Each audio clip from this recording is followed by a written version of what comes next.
அனைவருக்கும் வணக்கம். தமிழர் ஊடகத்தின் வாயிலாக அர்ஜுன்.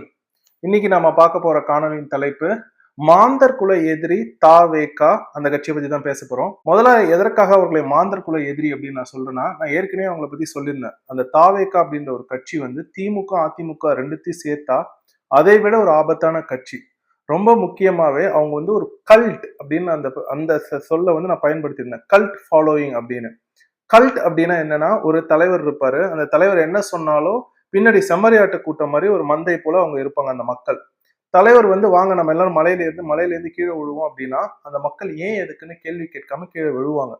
இதை நான் சொன்னப்ப சில பேர் என்ன விமர்சனம் செஞ்சிருந்தாங்க, அப்படிலாம் பேசலாமான்னு. ஆனா அதுதான் இப்ப தமிழ்நாட்டுல நடந்துகிட்டு இருக்கு. சரி, முதல்ல நான் வந்து இந்த இந்த சிக்கலை பத்தி பேசுறதுக்கு எனக்கு வந்து கொஞ்சம் வருத்தமா தான் இருக்கு. ஏன்னா நான் யாருடைய தனிப்பட்ட வாழ்க்கையும் போய் பேசணும்னு விருப்பப்பட மாட்டேன். ரொம்ப முக்கியமா விஜய் அண்ணனுக்கும் அவங்க மனைவிக்கும் மனமுறிவு பத்தி ஒரு செய்தி வந்தப்ப நான் என்ன சொல்லியிருந்தேன் என்னோட கீச்சல் அப்படின்னா, இது அவங்களோட தனிப்பட்ட வாழ்க்கை, இதுல வந்து நம்ம கருத்து சொல்லக்கூடாது அப்படின்னு நான் சொல்லியிருந்தேன்.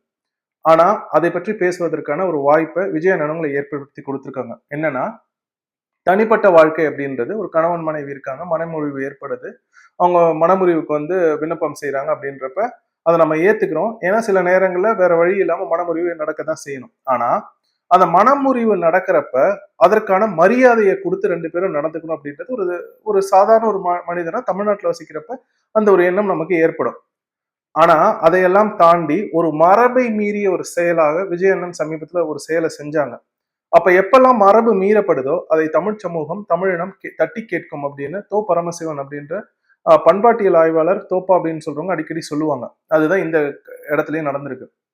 இப்ப 4 செவுத்துக்குள்ளார நடக்கிறது தனிப்பட்ட வாழ்க்கை. அதுல வந்து நாங்க யாரும் கருத்து சொல்ல முடியாது. அது உங்கள் கணவன் மனைவிக்குள்ளார ஒண்ணு.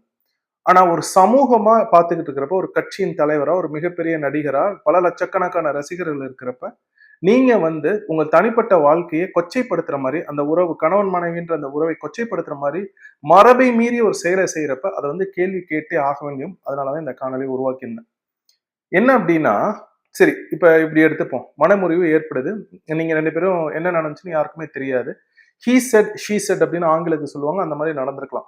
அதனால இதுக்குள்ளார போய் கருத்து சொல்லல. ஆனா நீங்க என்ன பண்றீங்க அப்படின்னா, அந்த மறைவை மீறிய செயலா ஒருத்தவங்களை நீங்க கூட்டிட்டு வரீங்க. கூட்டிட்டு வந்து உலகம் முழுக்கவே உங்களுக்கு தெரியும். உங்களுக்கு மனமுறிவு ஏற்பட்டிருக்கு. உங்க மனைவியை நீங்க பிரிஞ்சு வாழ்றீங்க அப்படின்னு. அப்ப பல லட்சக்கணக்கான ரசிகர்கள் உங்களுக்கு இருக்கிறப்ப, ஒரு கட்சியின் தலைவரா தமிழ்நாட்டின் கட்சியின் நான் தான் அடுத்தது முதல்வர் ஆக போறேன்ற ஒரு கனவுல நீங்க இருக்கிறப்ப, இது ஒரு நல்ல செயலா அப்படின்னா அதற்கான பதில் இல்லை அப்படின்றதுதான். இது ஏன் அப்படின்னா, சரி இப்படி இப்படி வச்சுப்போமே, நான் வந்து ரொம்ப சாதாரணமா இயல்பாவே சில கேள்விகள் வைக்கிறேன். ஒரு நல்ல தகப்பனா, ஒரு நல்ல அப்பாவா, ஒரு நல்ல கணவரா எப்படி இருப்போம் அப்படின்னா, நம் குடும்பத்தில் நமக்கு மனைவிக்கும் திருமணம் ஆகுது, நம்மளுக்கு குழந்தைகள் பிறக்கின்றது. குழந்தைகள் பிறந்த உடனேயே குழந்தைகள் வளர்ச்சியில கவனம் செலுத்தி தன் மனைவி கூடவே இருந்து அவங்களுக்கு என்னென்னலாம் வேணும் குழந்தைகளுக்கு அப்படின்னு நினைக்கிறது ஒரு நல்ல அப்பா. இப்ப எல்லாராலையும் இப்படி இருக்க முடியுமான்னு இருக்க முடியாது. ஆனா இப்ப நடிகர்களுக்கு ரொம்ப கடினம். நீங்க வெளிநாட்டுக்கெல்லாம் பயணத்துக்கு போவீங்க, மனைவி குழந்தைகளை பிரிஞ்சு இருக்கணும், அதெல்லாம் எனக்கு புரியுது. ஆனா நாம ஊர்ல இருக்கிறப்ப நம்ம குழந்தைகளோடையும் மனைவியோடையும் நிறைய செலவு செய்யறோமா, நேரத்தை செலவு செய்யறோமா? ஏன்னா குழந்தைகள் பிறந்து மண்ணில் விழுந்த உடனே அது மனைவியின் கடமை அப்படின்னு விட்டுட்டு சமைக்கிறதும் அவங்க தான் பாத்துக்கணும், குழந்தைகளையும் அவங்க தான் பாத்துக்கணும், படிப்பும் அவங்க தான் சொல்லி கொடுக்கணும், இதுல வேலைக்கும் போகணும் அப்படின்னு நினைக்கிறது வந்து ரொம்ப தவறான ஒரு எண்ணமா, ஒரு ஆணாதிக்க மனோபாவமா நான் பாக்குறேன். ரொம்ப முக்கியமாவே ஒரு அப்பா அப்படின்றவர் யார் அப்படின்னா, குழந்தைகளுக்கு உயிர் கொடுப்பது மட்டும் இல்லாமல் தன் மனைவியோட உட்கார்ந்து அவங்களுக்கு வேண்டிய உதவிகளை செய்து சமைக்கிறது. நீங்க ஒரு நாள் சமைக்கணும், அவங்க ஒரு நாள் சமைக்கலாம். குழந்தைகளுக்கு தினம் தினம் வீட்டு பாடம் சொல்லி கொடுப்பது. அவன் என்ன பள்ளிக்கூடம் முடிச்சு வரான், நம்ம வேலையை முடிச்சுட்டு சீக்கிரம் வரோம், எதுக்கு எடுத்தாலும் காசு காசு காசுன்னு இல்லாம நம் குழந்தைகளோட நேரம் செலவழிக்கணும். அதுதான் ரொம்ப ரொம்ப முக்கியமா அப்பாவின் ஒரு கடமையாக கருதுறேன். அவன் படிக்கிறப்ப அவன் கூட உட்காந்து அவனுக்கு வேண்டியதை சொல்லி கொடுக்கறது, அவன் விளையாடுறப்ப அவனுக்கு என்ன விளையாட்டு பிடிக்கும் அப்படின்னு சொல்லி அவனை கூட்டிட்டு போய் அவனை விளையாட வைக்கிறது, அவனுக்கு பந்து தூக்கி போறது நீ அடி அப்படின்னு சொல்லிட்டு, இல்ல அவனுக்கு ஏதாச்சும் ஒரு இசைக்கருவி கற்று தந்து அவனை எப்படி வந்து அவன் வாழ்க்கையில ஒரு குழந்தையை மெருகேற்றுவது அப்படின்றதுதான் நம்ம ஒரு அப்பாவின் கடமையாக நான் பாக்குறேன். ரொம்ப அடிப்படையான இது வந்து ஒரு வேலையா நான் பாக்குறேன். ஆனா தமிழ்நாட்டுல இப்படி இருக்காங்கன்னா இருக்காங்க. ஆனா சில பேர் நான் பார்த்திருக்கேன், வேலையை விட்டு வந்தோடனே நான் ரொம்ப களைப்பா இருக்கேன் அப்படின்னு குழந்தைகளோட பேச மாட்டாங்க. ரொம்ப முக்கியமா கால் நீட்டிட்டு தொலைக்காட்சியை போட்டு தொலைக்காட்சியை பார்த்துட்டு மனைவி சமைக்கணும் அந்த மாதிரி எண்ணம்லாம் இருக்கவே கூடாது. மனித சமூகத்துல மிக முக்கியமா ஆண்களுக்கு இருக்கவே கூடாது. அப்ப இந்த ஒரு எதிர்பார்ப்பு அப்படின்றது அப்பா அப்படின்ற ஒரு ஸ்தானத்துல இருந்து நம்ம வந்து நம்ம குழந்தைகளுக்கு நம்ம செய்யணும். ஏன்னா அவங்க மிக வேகமாக வளருவாங்க. கண்ணு மூடி கண்ணை திறக்கிறதுக்குள்ள குழந்தைகள் 10 20 அப்படின்னு வயதுல வந்துருவாங்க. அப்படி இருக்கிறப்ப அவனோட வளர்ச்சியில நம்மளோட பங்கு என்ன அப்படின்னு பார்த்து அவனுக்கு முக்கியத்துவம் கொடுத்து ஒரு நல்ல அப்பாவா இருந்தா அப்ப வந்து மக்கள் உங்களை ஒரு நல்ல தலைவரை ஏத்துப்பாங்க. ஏன்னா அடுத்த தலைமுறை தன் வீட்டில் வளரும் போது அதை பார்த்து அவனோட வளர்ச்சியில தானும் பங்கெடுக்க வேண்டும் அப்படின்னு நினைக்கிற ஒரு அப்பா ஒரு நல்ல தலைவரா இருப்பார். இப்ப இந்த கேள்விக்கான பதில் உங்ககிட்டயே நான் விட்டுறேன். சரி, ஒரு நல்ல கணவன் தன் மனைவிக்கு என்ன வேலைகள் இருக்கின்றதோ, அவங்களுக்கு உடம்பு முடியாதப்ப நம்ம சமைக்கிறது, இல்ல நிறைய நேரங்களில் வாரத்துல ஒரு 2, 3 நாட்கள் நம்ம சமைச்சு கொடுக்கறது அப்படின்னு, குழந்தைகள் நல்ல உணவு சாப்பிடணும் அப்படின்னு அப்பாவே போயிட்டு என்னென்ன கறி வாங்கலாம், என்னென்ன மீன் வாங்கலாம் அப்படின்னு பார்த்து வாங்கிட்டு வந்து குழந்தைகளுக்கு சமைச்சு தர்றோம்னா அது ஒரு நல்ல அப்பாவை நம்ம ஏத்துக்கலாம். அப்ப ஒரு அப்பாவும் ஏத்துக்கலாம், ஒரு நல்ல கணவராகவும் ஏத்துக்கலாம். எனக்கு என்ன கேள்வி வருதுன்னா, ஒரு நல்ல கணவரா உங்களால இல்ல அப்படின்னு நீங்களே அதை முடிவு பண்ணிட்டீங்க. அதை பத்தி நான் பேசவும் விரும்பல. ஆனா ஒரு நல்ல அப்பாவாவும் நீங்க இல்ல அப்படின்னா எப்படி உங்களால ஒரு நாட்டிற்கு நல்ல தலைவராக மட்டும் இருக்க முடியும் அப்படின்னு ஒரு அடிப்படை கேள்வி மக்கள் மனதிலே எழும்ப ஆரம்பிச்சிடும். ஏன்னா தமிழ்நாட்டு மக்கள் என்னதான் இந்த சீரழிவுகளை உனக்கு கொண்டு வந்து கொடுத்தாலுமே அவங்களுக்கான வேர் அப்படின்னு ஒண்ணு இருக்கு, தமிழர்களுக்கான வேர் அப்படின்னு. அந்த வேர்ல இருந்து அவங்க பாக்குறப்ப தன் குடும்பத்தை கவனிக்காத ஒருத்தர் எப்படி இந்த நாட்டை நல்லா கவனிப்பார் அப்படின்ற ஒரு அடிப்படை எண்ணம் வரும். அதற்கான விதையை நீங்க தான் போட்டீங்க. ரொம்ப முக்கியமா அந்த கூட்டத்துல நீங்க பேசுறீங்க. அந்த கூட்டத்துல நீங்க சொல்றீங்க அவ்வளவு ஒர்த்து கிடையாது அப்படின்றீங்க. எவ்வளவு பெரிய வார்த்தை தெரியுமா அது? ஏன்னா கணவன் மனைவி உறவு அப்படின்றது இந்த நாட்டையே உருவாக்குற ஒரு உறவு. நிறைய பேர் அதை புரிஞ்சுக்க மாட்டேங்கிறாங்க. இந்தியா அப்படின்ற நாடு இவ்வளவு சீரழிவுக்கும் தவறான வழிகாட்டுதலுக்கும் தவறான பொருளாதார கொள்கை கொண்டும் தவறான தலைவர்களை தேர்ந்தெடுத்தாலும் அந்த நாடு இருக்கு, ஒரு ஒரு ஒரு நல்ல நிலைமையில இருக்கு அப்படின்றதுக்கு காரணம் குடும்பம் அப்படின்ற அதுதான். குடும்பம் தான் நியூக்ளியஸ் ஒரு நாட்டிற்கு. அப்ப நல்ல நல்ல குடும்பங்கள் இருக்கிறப்ப ஒரு நாடு நல்லா இருக்கும். அதற்கு எடுத்துக்காட்டு மிக சிறந்த சான்று இந்தியா தான். ஆனா அந்த இடத்துல வந்து அவ்வளவு ஒர்த்து இல்லை அப்படின்னு உங்கள் மனைவியை பார்த்து நீங்க சொல்றீங்க அப்படின்னா நாளைக்கு எனக்கு ஒரு கேள்வி வருது. அந்யோன்யம் அப்படின்றது, கணவன் மனைவி உறவு அப்படின்றது எல்லாவற்றில காண்டிலும் ரொம்ப முக்கியமான ஒரு உறவா இருக்கும். அம்மா அப்பா உறவு அதெல்லாம் இருக்கலாம், அண்ணன் தம்பி உறவு இருக்கலாம், அக்கா தங்கச்சி உறவுலாம் இருக்கலாம், எல்லா உறவுகளையும் தாண்டி. ஏன்னா கணவன் மனைவியோட அந்யோன்யமா யாரும் இருக்க முடியாது. அப்படி இருக்கிறப்ப இத்தனை நாட்கள் நமக்காக குழந்தைகள் பெற்றுக் கொடுத்த அந்த அவங்கள வந்து நீங்க அப்படி சொல்றீங்க அப்படின்னா நாளைக்கு தமிழ்நாட்டு மக்கள் உங்களை தலைவரை தேர்ந்தெடுக்க மாட்டாங்க. எடுத்தா ஒரு கட்டத்துல அதானியும் அம்பானியும் உங்ககிட்ட வந்து ஒரு செயல் திட்டத்தை கொண்டு வராங்க. நீங்க மக்கள் போராடிக்கிட்டு இருக்காங்க, நீங்க என்ன சொல்வீங்க தெரியுமா? அவங்க மக்கள் போராட்டம், அவங்க ஒர்த் இல்லை அப்படின்னு. ஏன்னா பக்கத்துல இருந்து இத்தனை வருஷம் 2 குழந்தைங்களை பெற்றவங்க ஒர்த் இல்லை அப்படின்னு நீங்க சொல்றவங்க, கண்ணுக்கே தெரியாத எங்க இருந்தோ இருக்கிற மக்கள் உங்களை வாக்களிச்ச மட்டும் அவங்களை நீங்க எப்படி ஒர்த்தா பாப்பீங்க? அப்ப ஒரு நல்ல தலைவருக்கான எந்த ஒரு அடிப்படை தகுதியும் உங்ககிட்ட இல்லை. நல்ல தலைவர்ன்றதை தாண்டி ஒரு நல்ல மனிதருக்கான எந்த ஒரு தகுதியும் உங்ககிட்ட இல்லை. நீங்க ஒரு சுயநல பிசாசு மாதிரி எனக்கு தோணுது. ஏன்னா 2009 இன அழிப்பு நடந்தப்ப நீங்க போய் ராகுல் காந்தி கிட்ட சீட்டு கேட்டிருக்கீங்க, வாய்ப்பு கேட்டிருக்கீங்க. அப்பவே நான் சொன்னேன் உங்களை என்னால நம்ப முடியல. ஏன்னா தேர்தல் அரசியலுக்கு வந்ததுக்கு அப்புறம் தானே இதெல்லாம் தெரியுது.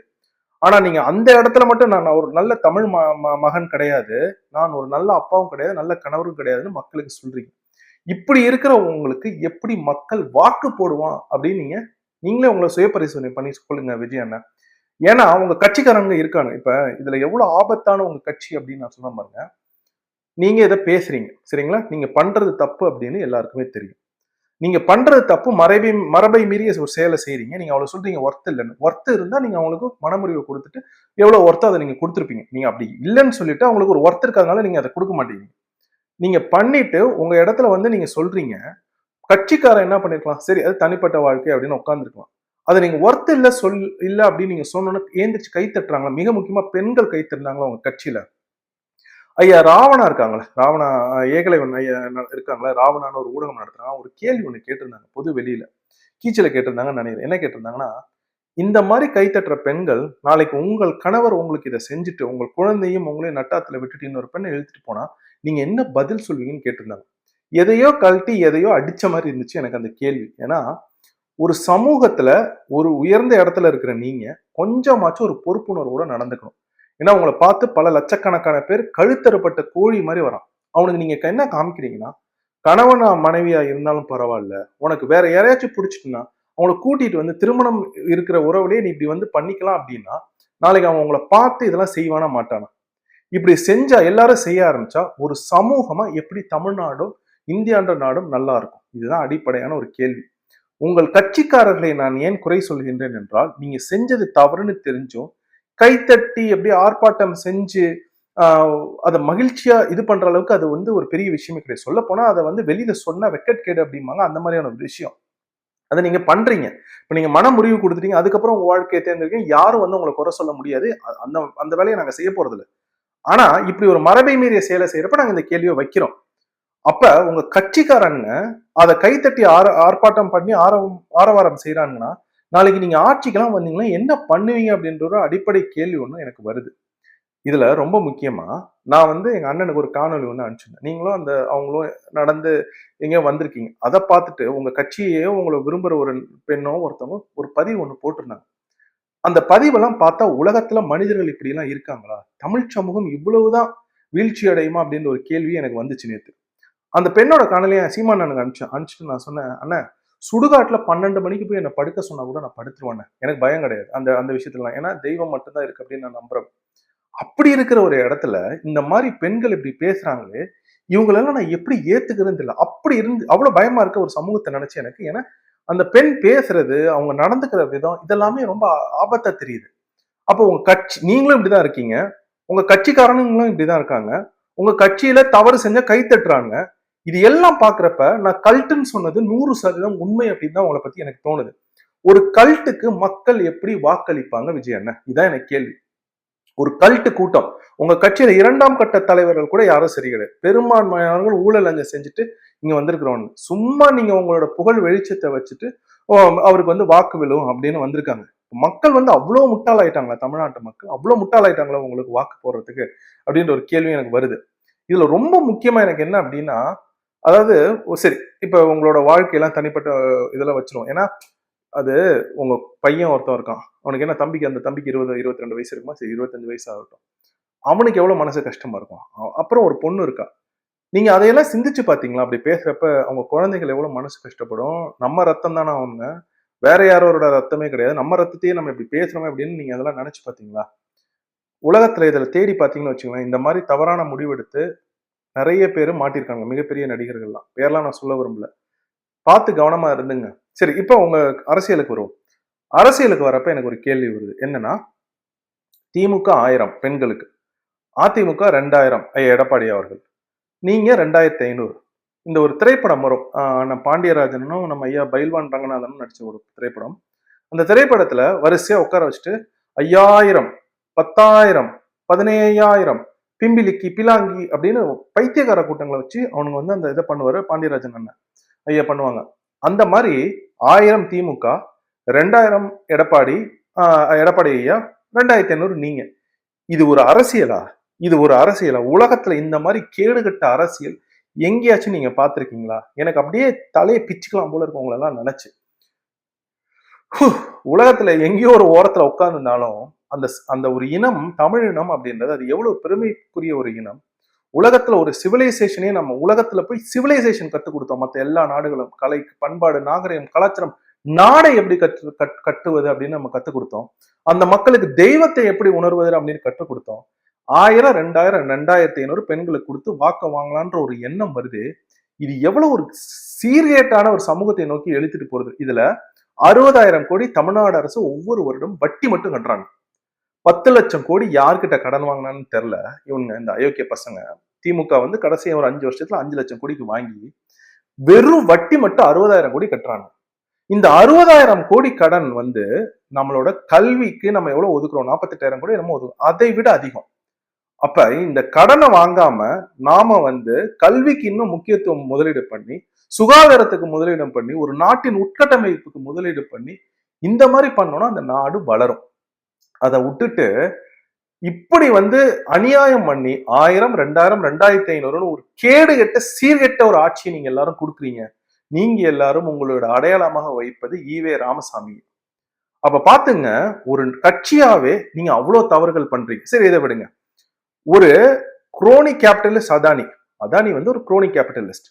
அதானிக்கு தெரிஞ்சிருக்கு நாம் தமிழர் கட்சி சீமானவன காமிக்க கூடாது அப்படின்னு சொல்லிட்டு இந்தியா டுடே அப்படின்ற ஒரு இதுல வந்து உங்களை விஜய் தாவேக கட்சியை, திமுகவை, அதிமுகவை மட்டும் வச்சு இப்பதான் நீங்க வந்தீங்க, எத்தனை சதவீதம்னு கூட தெரியாது.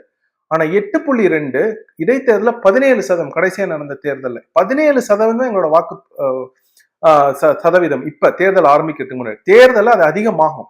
அப்படி இருக்கிற ஒரு கட்சியை புறக்கணிக்கிறானா?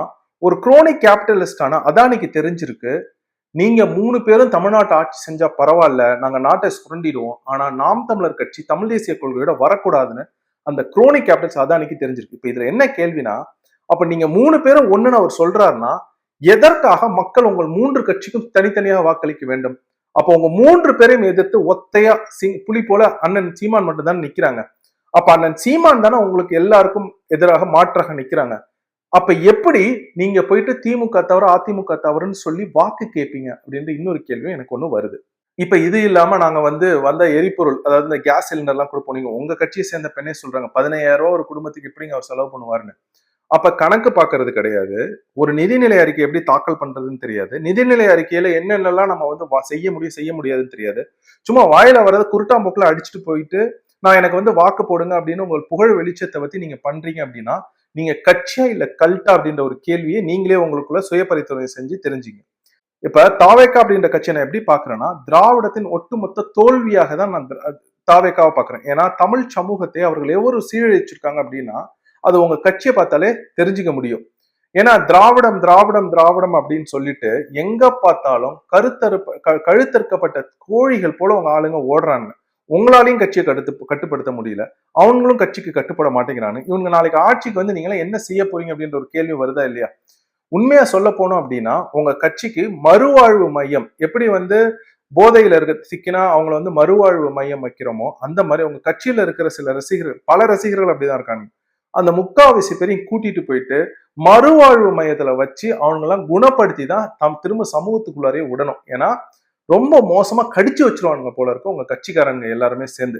இதை எனக்கு சொல்றதுக்கு வருத்தம் இல்லை. ஆனா இதையெல்லாம் எப்படி தீர்க்கணும் அப்படின்னா, யாராச்சும் நம்மள ரசிகர் மன்றம் ஆரம்பிப்பண்ணி ஏதாச்சும் ஒரு புது நடிகருக்கு வந்தோம்னா லாட்டி எடுத்துட்டு போய் காவல்துறை அவங்களை பிச்சாதான் இனிமேல யாரும் இந்த மாதிரி ஒரு சீர்கேடான சமூகத்தையோ இல்ல ஒரு கூட்டத்தையோ தமிழ்நாட்டில் உருவாக்காம இருக்க தடுக்க முடியும். இல்லைன்னு வச்சுங்களேன், இன்னமும் இந்த தமிழ் சமூகம் எல்லா நடிகர்களும் ரசிகர் மன்றம் ஆரம்பிக்கிறேன்னு போனுச்சுன்னா இதை விட இன்னும் மோசமான தலைவர்கள் யாராச்சும் இதை விட மோசமா இன்னும் தமிழ்நாட்டை பின்னாடி இழுத்துட்டு போவாங்களோட எண்ணம் எனக்கு வர ஆரம்பிச்சிருச்சு. சரி, இந்த காணொலி இதோட நிறைவு பெறுது. உங்களுக்கு இந்த காணொலி பிடிச்சிருந்துச்சு அப்படின்னா நீங்கள் மற்றவர்களும் பகிருங்கள். மிக்க நன்றி.